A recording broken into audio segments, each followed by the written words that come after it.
पूरी 120वीं रात।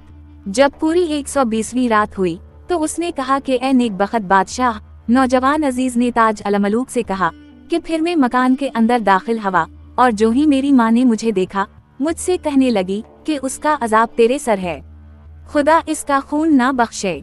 ऐसे चचीरे भाई पर खुदा की मार। इसके बाद मेरा बाप आया और हमने उसकी तजहीज़ तकफीन करके उसे दफन किया और इसकी कब्र पर कुरान खत्म कराए और वहाँ 3 दिन तक ठहरने के बाद घर वापस आए और मैं इसके मरने पर सख्त गमगीन था। मेरी माँ ने मेरे पास आकर कहा कि मैं चाहती हूँ कि तो मुझे बताए कि तूने इसके साथ किया जिससे उसका पिता फट गया। और ऐ मेरे बेटे, मैं इससे हमेशा पूछती थी कि तो क्यों बीमार है, लेकिन वो कुछ ना कहती थी। अब मैं तुझे खुदा की कसम देती हूँ कि तो बता कि तूने इसके साथ किया कि वो मर गई। मैंने कहा कि मैंने तो कुछ नहीं किया। इसने कहा कि खुदा इसका बदला तुझसे ले, क्योंकि उसने मुझसे कुछ ना कहा बल्कि हमेशा अपना राज छुपाती रही, यहाँ तक कि वो मर गई मगर तुझ पर नाराज ना हुई।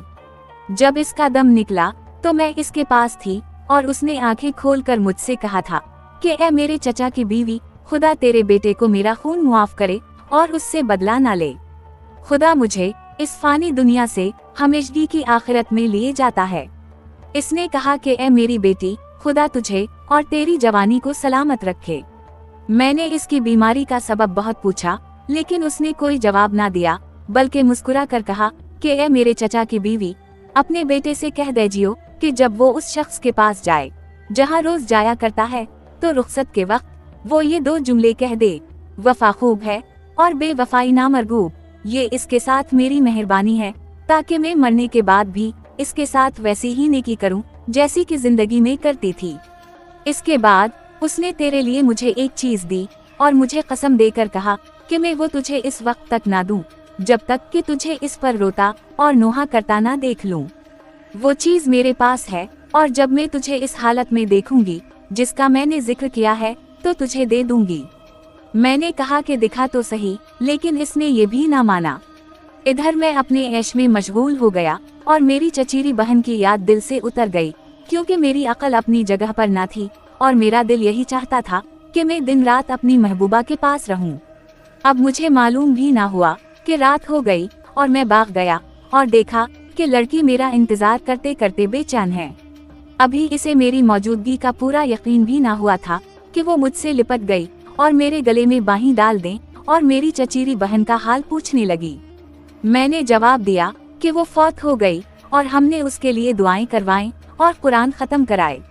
इसको मरे 4 दिन हो चुके हैं और आज 5वां है। ये सुनकर वो चिल्लाने और रोने लगी और कहने लगी कि मैंने कहा ना था कि तो उसे मारकर छोड़ेगा। अगर तो मुझे इसका हाल मरने से पहले बता देता तो मैं उसके इन एहसानों का बदला देती जो उसने मेरे साथ किए हैं, क्योंकि इसने मेरे साथ नेकी की है और तुझे मुझसे मिलाया है। अगर वो ना होती तो हम दोनों कभी ना मिलते। मुझे डर है कि कहीं तो उस गुनाह की वजह से मुसीबत में ना फंस जाए। मैंने कहा कि उसने मरने से पहले मुझे मुआफ कर दिया है। इसके बाद मैंने इससे तमाम बातें बयान कर दें जो मेरी माँ ने कही थीं। इसने कहा, मैं तुझे कसम देती हूँ कि जब तो अपनी माँ के पास जायो तो पूछियो कि वो तेरे लिए कौन सी चीज छोड़ गई है। मैंने कहा कि मेरी माँ ने ये भी कहा है कि मेरी चचीरी बहन मरते वक्त मुझे ये पैगाम दे गई है कि जब मैं उस जगह जाऊं जहां मैं रोजाना जाया करता हूं तो ये 2 जुमले कहूं, वफा खूब है और बेवफाई नामरगूब।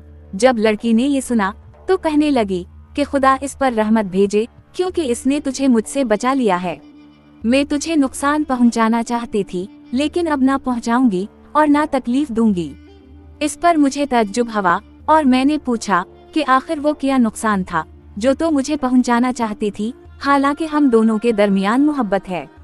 इसने कहा कि तो मुझ पर मरता है, लेकिन तो अभी कमसुन है और नातजर्बाकार और तेरे दिल में छल फरेब नहीं, क्योंकि तुझे हम लोगों के मकरो फरेब की खबर भी नहीं। अगर वो जिंदा होती तो वो तेरी मदद कर सकती, क्योंकि वही तेरी सलामती का सबब हुई और तुझे हलाकत से बचाती रही।